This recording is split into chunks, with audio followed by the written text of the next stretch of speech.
मेरी बहन के बेटे को ना पैदाइश से ही नज़र का मसला था, उसकी आईसाइट थी ही नहीं और इस चीज़ का हमें 6 मंथ बाद पता चला। और हुआ ये कि वो 8 मंथ और 16 डेज़ पे पैदा हुआ था। इवन कि इतना प्रीमेच्योर नहीं था, बट फिर भी उसकी आईसाइट नहीं थी। और वो ना उसको उसका ये सिम्टम्स थे कि जब हम उसको उठाते थे ना तो वो आइज़ को घुमाता था, ज़ोर ज़ोर से घुमाता था और ऊपर की तरफ देखता था।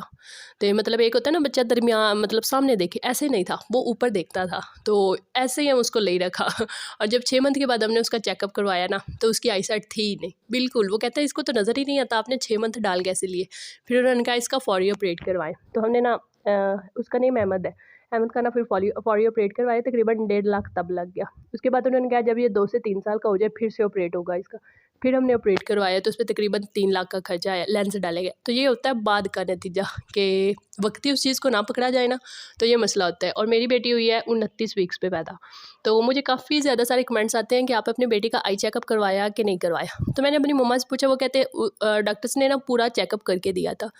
बट मैं अभी भी इस चीज़ पे श्योर नहीं हूँ कि अनाया का आई चेकअप हुआ है कि नहीं हुआ है। बट मैं अपना वहम निकालूंगी ज़रूर। अब अनाया 13 के 14 मंथ्स की होने वाली है, बट मेरा अभी दिल करता है कि एक बार इसका आई चेकअप ज़रूर करवाऊँ।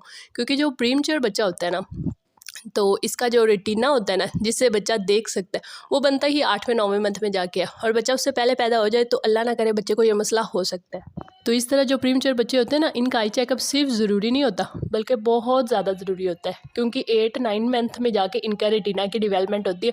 और वो अगर पहले ही पैदा हो जाए तो इनकी डेवलपमेंट कहाँ से होगी। तो इसलिए कई बच्चे ऐसे होते हैं जिनमें नज़र आहिस्ता आहिस्ता कम हो सकती है और दूसरा या अल्लाह ना करे ब्लाइंडनेस भी हो सकती है, ये मसला।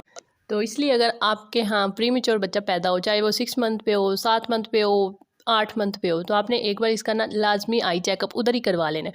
और ये आई चेकअप 6 से 8 हफ्तों में होता है, या 4 से 6 या 6 से 8 हफ्तों में ना लाजमी करवाया जाता है। सिर्फ एक ड्रॉप आँख में डालते हैं, अगर कोई मसला होता है तो वो आँखों के ऊपर आ जाता है। तो अगर ये शुरू में ट्रीट कर लिया जाए तो बाद वाली बंदा दिक्कत से ना बच जाता है। तो पता नहीं अब हमारा हुआ है कि नहीं।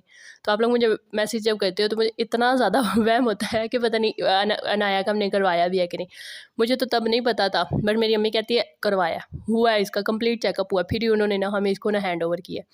तो एक तो ये काम करना है, तो दूसरा विटामिन के का इंजेक्शन। विटामिन के का इंजेक्शन भी सिर्फ ज़रूरी नहीं है बल्कि बड़ा ज़रूरी होता है। ये 25 दिन के अंदर अंदर बच्चे को लगाया जाता है। तो ये 2 काम होते हैं जो प्रीमेच्योरिटी में ना बच्चों के लाजमी करवाए जाते हैं। उसके बाद बच्चे को एज अ नॉर्मल ट्रीट किया जाता है। जैसे नॉर्मल बच्चों की वैक्सीनेशन होती है, सेम ऐसे ही इन बच्चों को भी ट्रीट किया जाता है। तो बस अभी ये मैंने इस टॉपिक पे ना वीडियो बनानी थी, क्योंकि काफ़ी लोग ना मेरे से इस टॉपिक से रिलेटेड ना सवाल जवाब पूछते थे। तो बस ये थी हमारी आज की छोटी नन्ही मुन्नी सी video. I hope you like the video और आपका कन्फ्यूजन भी क्लियर हो गया होगा। तो मैं भी इंशाल्लाह ना कि ना आई चेकअप करवा के ना आपके साथ ज़रूर शेयर करूँगी। तो मिलते हैं नेक्स्ट वीडियो में। अल्लाह हाफिज़।